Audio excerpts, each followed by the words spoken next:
Captain Jake Morrison stood on the bridge of his ship looking at the big screen in front of him. The message from the Galactic Council was still playing, and he could see the alien faces staring back at him with cold eyes. These creatures had made their decision, and now they were telling humanity what they had to do. Admiral Lisa Parker walked into the room, and her face looked angry. She had been in meetings all day with the other human leaders, and none of them were happy about what was happening. The aliens had voted, and the result was clear. Humanity had to give up their weapons and let the aliens watch over them like children. The alien on the screen was Ambassador Veltar, and he belonged to a race called the Zephyrian Collective. His body looked like it was made of crystal, and when he spoke his voice sounded like music, but the words he said were not beautiful at all. He told the humans that they were too dangerous to be left alone and that other species were afraid of them. Jake could not believe what he was hearing. For 40 years, humans had worked with these aliens and had helped them in many ways. Human doctors had saved millions of alien lives with their medicine. Human farmers had taught aliens how to grow food on worlds where nothing would grow before. Human artists had shared their music and stories with species across the galaxy. Dr. Alex Chin was also on the bridge, and he looked very upset. He had spent his whole life studying alien biology and had made friends with creatures from many different worlds. Now those same aliens were saying that humans could not be trusted and had to be controlled. Lisa walked over to Jake and showed him a data pad with numbers on it. The vote had been 73 species in favor of the resolution, and only the Kepler colonies had refused to vote. Even the aliens that humans had saved from war and disease had voted against them. The message from Ambassador Veltar continued, and he explained that humanity had grown too fast and had spread to too many worlds. The aliens said that humans were unpredictable and that they changed things too quickly. They wanted the galaxy to stay the same as it had been for thousands of years. Jake remembered when humans first met the aliens 50 years ago? Earth had been struggling with pollution and overcrowding, and the aliens had seemed like the answer to all their problems. They had invited humans to join their galactic community and had promised friendship and cooperation. But now Jake could see that the aliens had never really wanted humans as equals. They had wanted humans to be grateful servants who would do what they were told. When humans started to think for themselves and make their own decisions, the aliens became worried. Dr. Chun looked at the data coming in from human colonies across the galaxy. There were reports of alien ships moving toward human settlements and alien officials demanding that humans turn over their technology. Some human families were already being told they could not travel freely anymore. The worst part was that many of the technologies the aliens wanted to control had been invented by humans in the first place. Human engineers had built the quantum communication networks that connected the galaxy. Human scientists had developed the medical treatments that had ended plagues on dozens of worlds. Human military experts had created the strategies that had won wars against pirates and criminals. Jake made his decision and turned to his communications officer. He told the young man to send a message to Earth Command and to all human colonies across the galaxy. The message was simple and clear. All humans were to return home immediately and bring everything they could carry with them. Lisa nodded her agreement, and added that they should also send instructions to destroy anything that could not be moved.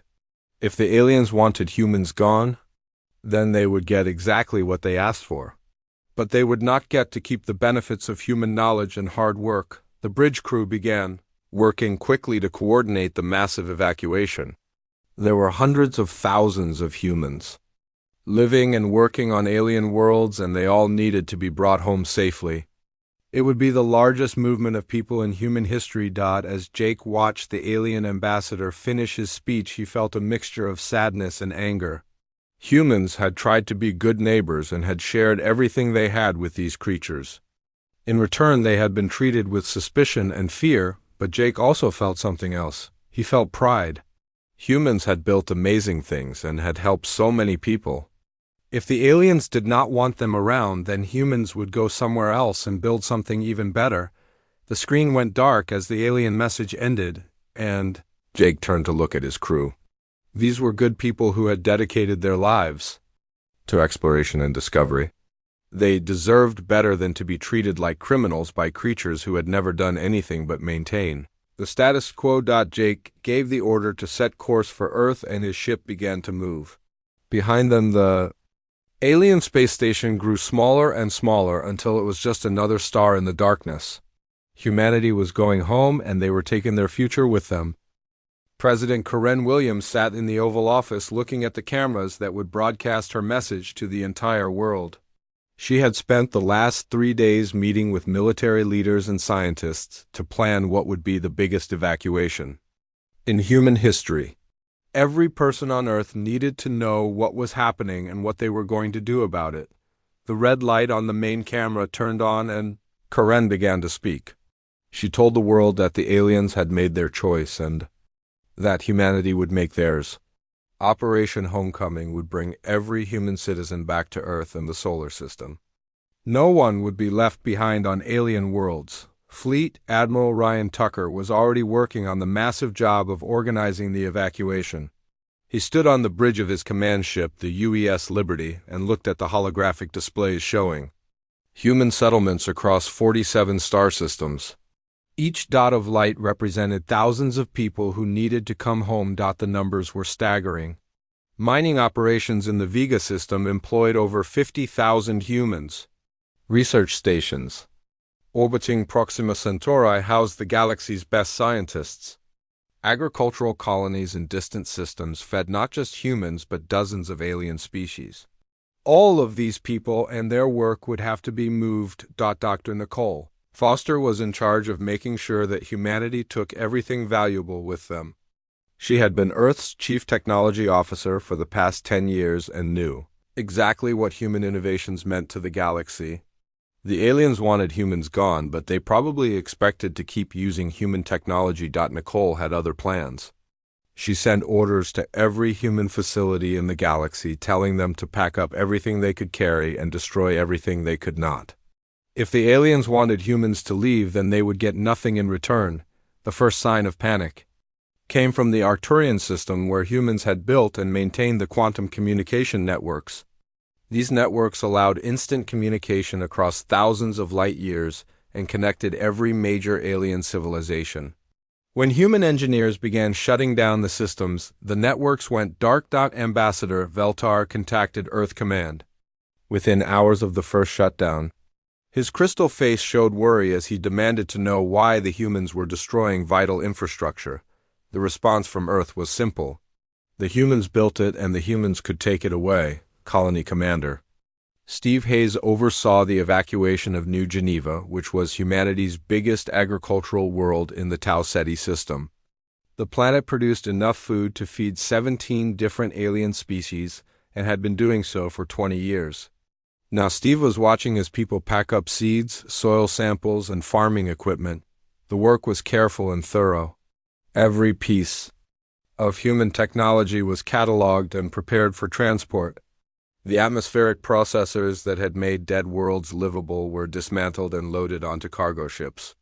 The medical equipment that had saved millions of alien lives was carefully packed away. Some aliens tried to interfere with the evacuation. Zephyrian officials arrived at human colonies demanding that certain technologies be left behind for the good of the galaxy. Human security forces politely but firmly escorted them away. The aliens had made their choice, and now they would live with the consequences. The alien response became more desperate as they realized what they were losing. The Beltarian Freight Consortium sent urgent messages to Earth explaining that their entire shipping network depended on human navigation algorithms.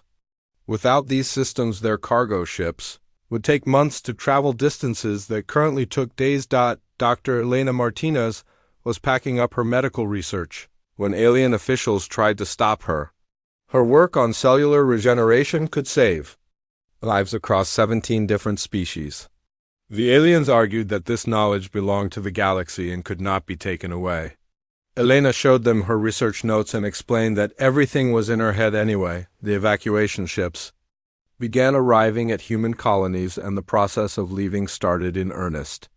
Families who had lived on alien worlds for generations packed up their entire lives and prepared to return to a solar system. Many of them had never seen. The aliens watched in growing horror as human facilities went dark one by one. The elegant structures that had housed human workers and their families were left empty and silent. The machines that had processed raw materials and manufactured goods were gone. Even the gardens that humans had planted were stripped bare. Admiral Tucker coordinated the massive fleet of evacuation ships as they moved through space toward Earth. Each ship carried not just people, but also the knowledge and technology that had made human civilization successful. The aliens had asked for humanity's absence, and humanity was giving them exactly what they wanted. The last human transport lifted off from alien soil 3 months after the evacuation began. As the ships disappeared into hyperspace, they left behind empty buildings and silent machinery. The galaxy had forced humanity to choose between submission and independence, and humans had chosen to walk away. Behind them, the alien civilizations were already beginning to realize what they had lost. The systems that had run smoothly for decades were starting to fail. The prosperity that had grown from human innovation was beginning to crumble. The galaxy had gotten exactly what it asked for, and now it would have to live with the consequences. 3 months after the last human ship had left alien space, the galaxy began to feel the effects of their decision. The problem started small but grew bigger every day. Trade routes that had worked perfectly for decades suddenly became slow and dangerous. Ships that used to arrive on schedule now took weeks longer to reach their destinations. The Beltarian Freight Consortium was the first to panic. Their cargo ships wandered through space without the navigation algorithms that humans had developed. Captain Zexco of the merchant vessel Star Trader found himself lost in a nebula that his ship's computer could not map. What should have been a 3-day journey to the Rigel system had already taken 2 weeks. Senator Crickstall of the Andromedan Republic stood before the Galactic Council and read the economic reports that were coming in from across the galaxy. The numbers were frightening. Trade volume had dropped by 30% in just 3 months. Shipping costs had doubled. Several major trade routes had been abandoned completely. The medical crisis hit even harder than the economic problems. Dr. Elena Martinez had been working on quantum cellular regeneration research that could cure diseases affecting 17 different alien species. Her work had been only months away from completion when the humans were forced to leave.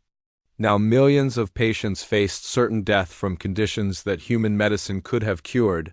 The hegemony pirates had been a minor problem for years, but now they were becoming a serious threat. Commander Paul Roberts watched the reports from his office on Earth and saw how quickly the situation was deteriorating. The pirates had always been contained by human military tactics and technology, without human ships patrolling the trade routes. The pirates grew bolder every day. The Zephyrian Collective's home system suffered 3 major pirate attacks in 1 month. Ambassador Veltar's own family had been aboard a civilian transport that was captured by raiders. The crystalline beings had never needed to fight before because humans had always protected them. Now they were learning what it meant to be defenseless. General Amanda Clark was Earth's Secretary of Defense, and she monitored the galactic situation carefully. She had warned the aliens that removing humans from the equation would have consequences, but they had not listened. Now the galaxy was discovering that human adaptability and strategic thinking had been the foundation of their security. The automated trading systems that processed trillions of credits every day had been designed and maintained by human programmers. When the humans left, they took the source code with them, and the systems began to fail. The Galactic Banking Consortium reported that financial transactions were taking hours instead of seconds to complete. Some alien species tried to recreate human technology, but they did not understand the principles behind it. The Rigelian engineers attempted to build their own quantum communication network, but their version exploded during the first test. The Centaurian scientists tried to duplicate human medical scanners, but their copies could not detect most diseases. The worst part was that the aliens had not just lost human technology, but also human creativity and problem-solving skills. When pirates developed new tactics, the alien military could not adapt. When trade routes were disrupted, the alien merchants could not find alternatives. When systems failed, the alien technicians could not fix them. Dr. Samuel Anderson monitored the situation from Earth's Strategic Command Center. He had spent years working with alien engineers and scientists and knew how dependent they had become on human innovation. Without humans to drive progress, the galaxy was stagnating. Old problems that had been solved years ago were coming back. The Kepler Mining Guild was facing bankruptcy because their operations depended on human engineering expertise. Their asteroid mining platforms were breaking down and they did not know how to repair them. The rare metals that powered galactic civilization were becoming scarce as human-designed extraction systems failed. Ambassador Veltar made his first attempt to contact Earth 6 months after the evacuation. He sent a formal diplomatic message, requesting a meeting to discuss the situation. The response from Earth was polite but firm. Humanity was no longer part of galactic civilization and had no interest in galactic problems. The alien media began reporting on the crisis, but they could not admit that they had been wrong about humans. Instead, they blamed the problems on technical difficulties and temporary setbacks. They said that alien engineers would soon develop better solutions than humans had ever created, but the truth was becoming clear to anyone who looked at the data. Human innovations had accounted for 67% of technological advancement in the galaxy over the past 20 years. Without humans to drive progress, the other species were falling behind in every area from medicine to engineering to military strategy. The galaxy had spent thousands of years maintaining the same basic level of technology and social structure. They had been content to keep things as they were and had seen human innovation as a threat to their stability. Now, they were learning that without change and growth, their civilization would collapse. The aliens had wanted to control humanity, but instead they had driven away the one species that had been keeping their civilization alive and growing. Now they were alone with their fears and their failures, and the galaxy was a much darker place than it had been before. 6 months after humanity left the galaxy, the first desperate messages began arriving at Earth. The Kepler Mining Guild sent a formal request for technical assistance, explaining that their asteroid mining operations were failing without human engineering support. The message was reviewed by President Karen Williams and her cabinet and was politely declined. The Beltarian Freight Consortium offered to pay enormous sums for access to human navigation technology. Their cargo ships were taking months to complete journeys that had once taken days. Trade routes that had operated smoothly for decades were now dangerous and unpredictable. Earth's response was the same as before. Humanity was no longer interested in galactic affairs. Ambassador Veltar himself made the journey to the edge of the solar system aboard a massive diplomatic vessel. The ship was 10 times larger than any human vessel and carried gifts from dozens of alien species. Veltar requested permission to enter Earth space and meet with human leaders to discuss the crisis. Secretary of State Tim Brooks reviewed the request with President Williams and Defense Secretary Amanda Clark. The irony was not lost on any of them. This was the same alien who had called humans too aggressive and unpredictable just months before. Now he was begging for human help to save his crumbling civilization. The meeting took place aboard the orbital station, Unity, which orbited Earth at the edge of human space.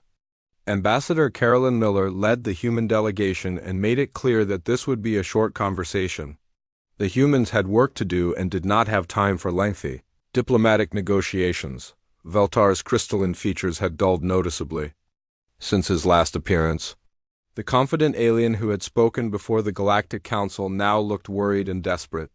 He began by offering humanity limited autonomy within the galactic community. Humans would be allowed to govern themselves, but would still be subject to certain restrictions. Carolyn Miller listened politely, but her response was firm. Humanity was not interested in limited autonomy or reduced restrictions. They had discovered that complete independence was far more valuable than any compromise the aliens could offer. The galaxy had forced them to choose, and humans had chosen freedom. The Zephyrian delegate produced a data pad showing casualty reports from recent pirate attacks. Millions of beings had died as the hegemony pirates grew bolder and more numerous. The alien military forces were unable to adapt to new tactics, and were losing battles. Across multiple star systems, Carolyn looked at the reports with appropriate concern but explained that galactic security was no longer humanity's responsibility. The aliens had made it clear that they did not want human protection, and now they were discovering what life was like without it. The consequences of their decision were unfortunate but predictable. Veltar became more desperate as the conversation continued. He offered exclusive trading rights in certain sectors and access to rare materials that humans had never seen before. The Galactic Council was prepared to make unprecedented concessions to bring humanity back into the fold. The human response remained the same. Earth was no longer part of galactic civilization and had no interest in returning. The aliens had spent months celebrating their victory over human aggression, and now they would have to live with the results. Humanity had found a better path forward. As news of the failed negotiations spread through the galaxy, other alien species began to panic. The Andromedan Republic voted to censure the Galactic Council for their handling of the human situation. Several smaller species threatened to withdraw from galactic treaties if the crisis continued. The Regelian Empire sent its own diplomatic mission to Earth, but received the same response. The Centaurian Federation offered to share their most advanced technology in exchange for human assistance. Even the proud Arcturian hierarchy swallowed their pride and asked for help with their failing communication networks. Every request was politely declined. Humanity had moved beyond the need for alien approval or alien technology. The solar system was buzzing with activity as humans focused their energy on building their own future rather than maintaining someone else's civilization. The desperation in the galaxy continued to grow as more systems failed. The quantum communication networks that connected distant worlds were breaking down faster than alien engineers could repair them.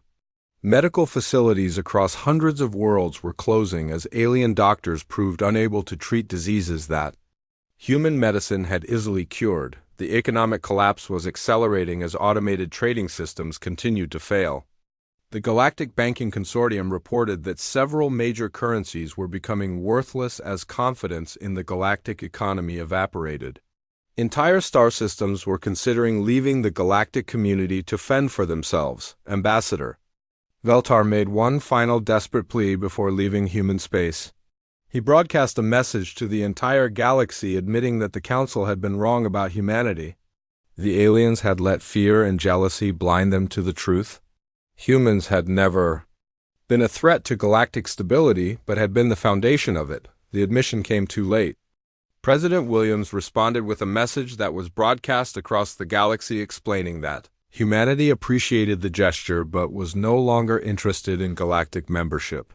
Earth had found something better than alien approval, and that was the approval of their own conscience and the satisfaction of their own achievements.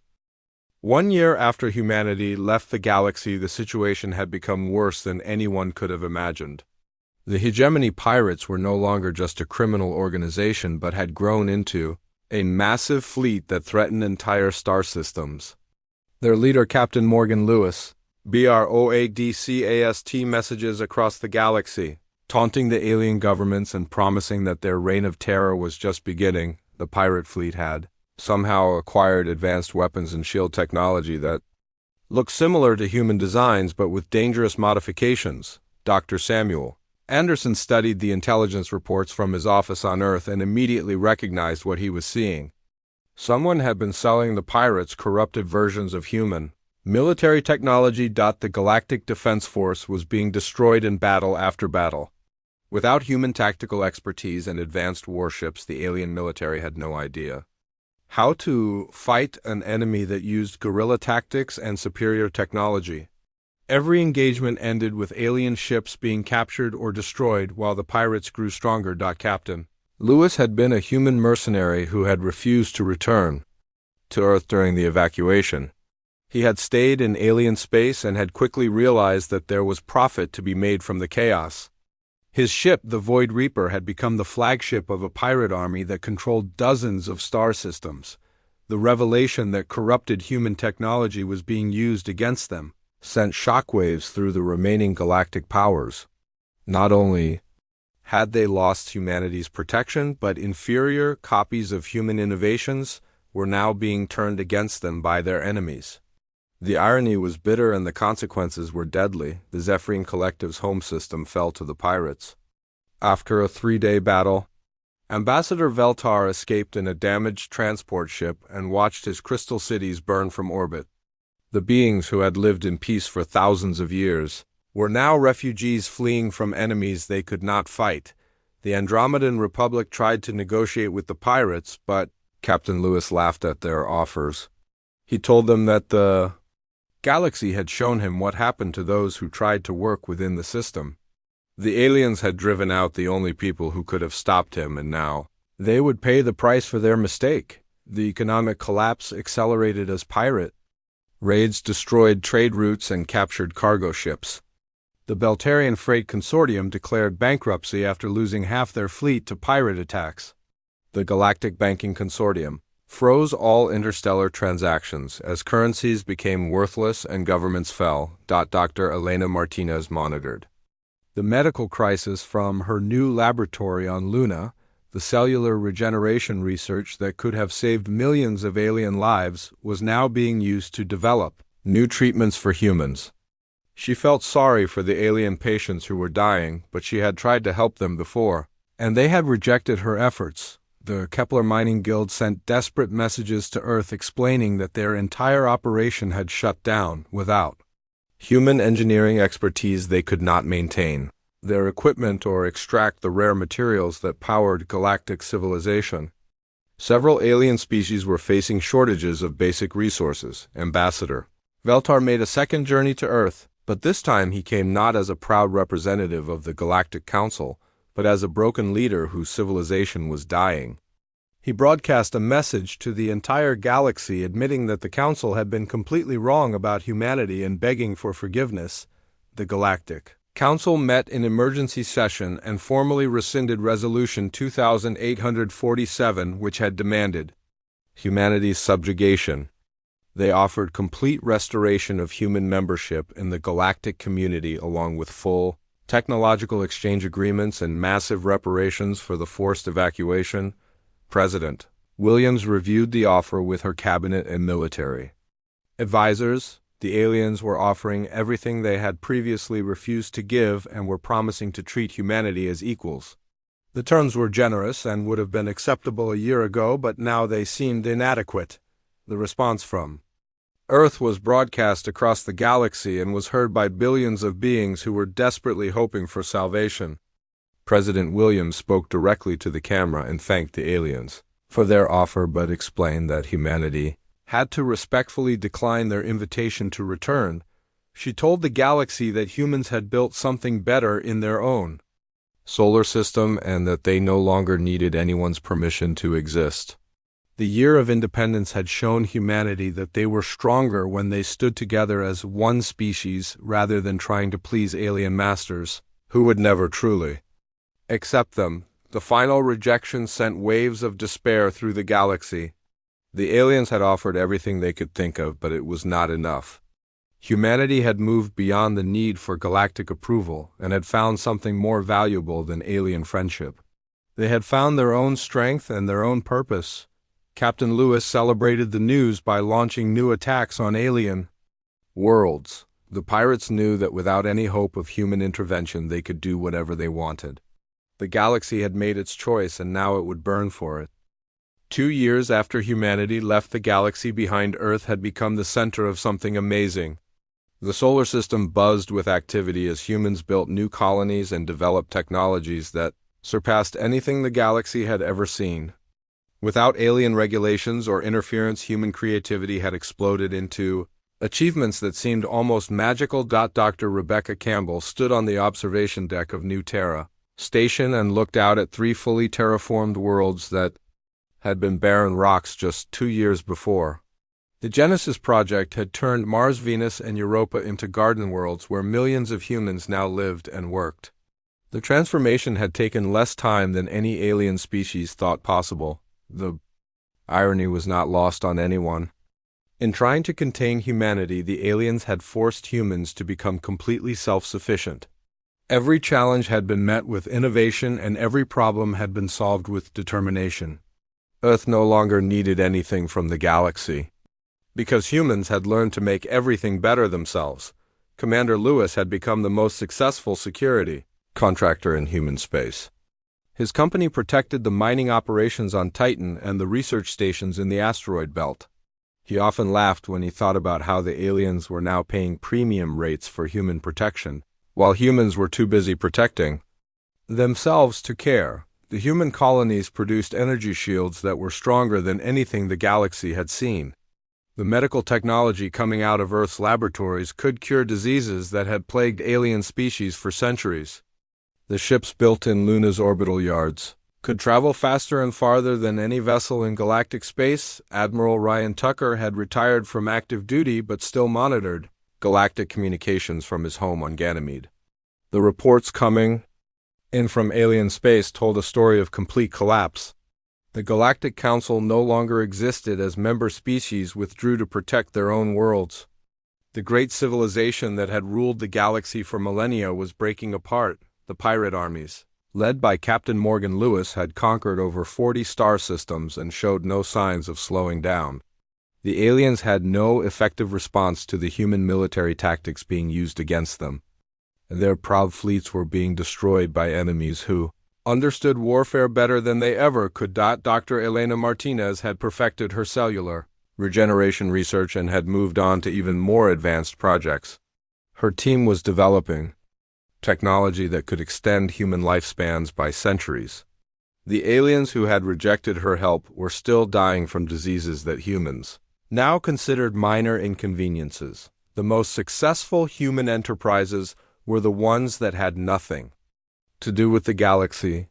Human artists created music and stories that inspired billions of people across the solar system. Human engineers built cities that floated in the clouds of Jupiter. Human farmers grew food in space that tasted better than anything grown on planetary soil. Earth had become a destination that aliens dreamed of visiting but could never reach. The solar system was protected by defense networks that made it impossible for unauthorized ships to enter. The few alien vessels that approached were politely turned away with messages explaining that Earth was closed to galactic visitors. The transformation was complete when President Williams announced the establishment of the Human Federation. The new government represented all human colonies and settlements in the solar system and had no interest in galactic politics. Humanity had found its own path and was walking it with confidence and pride. The final message to the galaxy came from Admiral Tucker as he stood in his garden watching Earth rise over the horizon of Ganymede. He activated the old communication systems one last time to send a farewell message that would be remembered for generations across what remained of galactic civilization. He spoke directly to any alien species that might be listening and explained that humanity bore no ill will toward any creatures in the galaxy. Humans had learned that they were strongest when they stood together as one people working toward common goals. They wished the aliens well, but had found their own destiny among the stars. The message ended with words that would echo through space long after the transmission ended. Tucker told the galaxy that Earth was closed and that humans were busy building their own future. The solar system belonged to humanity now, and they had work to do. In the depths of space, human ships continued their missions of exploration and discovery. They were no longer representatives of a galactic community, but pioneers of their own species. The galaxy had forced humanity to choose between submission and independence, and humans had discovered that independence was the greatest prize of all. The aliens had wanted to control human expansion and had ended up losing everything they had built over thousands of years. Humanity had wanted only to be treated as equals and had ended up becoming something far greater. They had become truly free. The stars still shone in the darkness, but now they belonged to a species that had learned the most important lesson of all. Sometimes the greatest strength comes from knowing when to walk away and build something better on your own terms.